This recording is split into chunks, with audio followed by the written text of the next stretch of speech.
Hi, it's Grant Gavin. We're here in Umhlanga.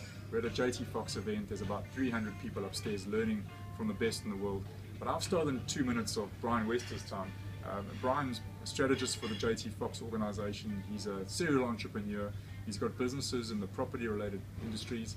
And I wanted to just ask Bryan very, very quickly. Bryan, you travel the world with JT Fox. I mean, I've seen your schedule. You're all over the place. Yes. Yet, what attracts me and what I can't seem to grasp at the moment is you've got 4 businesses that are growing while you're traveling around the world. What is your secret to success in terms of getting these businesses growing, even though you're not there? And I think there's a lot of people out there that would like to know that secret to success. No, definitely. Well, I know the main challenge with all entrepreneurs and business owners is that when they start a business, it consumes their life and engulfs all social aspects of them, where they've actually simply bought themselves another job. And they're working tirelessly in their business rather than on from an outsider's perspective to let it grow, and sometimes they're their own worst nightmare. So in terms of my personal experience operating the 4 real estate companies based in Mozambique, is that from day one I was trying to build a sellable asset, meaning that whenever the time came I was able to exclude myself completely and simply transfer ownership onto another entity. Now in doing that, you have to extract yourself from the business from day one and make sure you've got a really good team in place, number one. Secondly, rather than simply training your team, you need to educate your team. Now thirdly, I will micromanage the hell out of anyone until I can trust them in order to complete and execute that task moreover. So therefore the third aspect would be execution. When I found that you can combine all 3 of those aspects and instill that discipline into your employees, then you start having a well-oiled engine. Now, I believe that a business or a company is like an engine. There's a lot of moving parts, and if one part breaks, you spend your time constantly trying to fix all other parts or compensate for it. Meaning, we rather become problem solvers versus entrepreneurs focusing on growth. I believe if you focus on those aspects, then you can remove yourself. But in doing that, you need to first of all determine, are you a boss or are you a leader? Because when you're a boss, you'll have to be in the business. Because first of all, your employees or your staff will only be there until the end of the month to collect their personal compensation and move on, and you have to pick up the slack.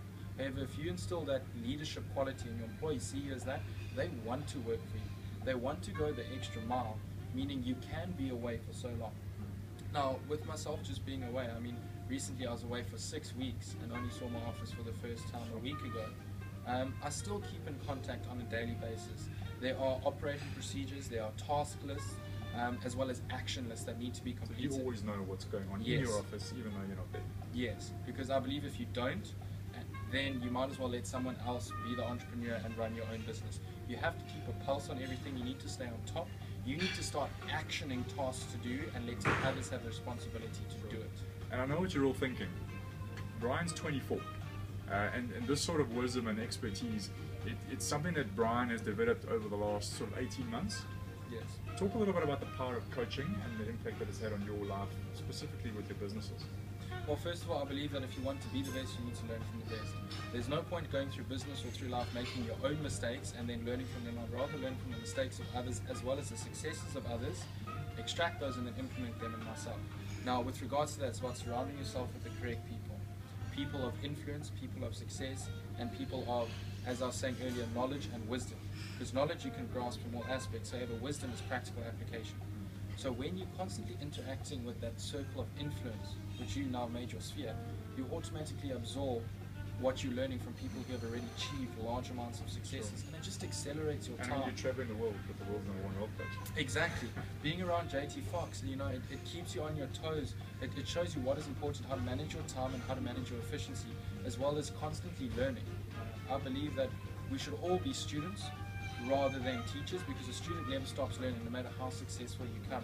You look at a Steve Jobs, a Donald Trump, a Mark Zuckerberg, they're constantly trying to refine and improve and surround themselves by the correct people, just like in this case with JT Fox. Well, there you go, wisdom beyond his years. And if you want any more information, get in touch through the website and we can help put you on track for your future success in your business. Bryan, thanks very much. It's been great. Absolute pleasure. Thank you guys. All right.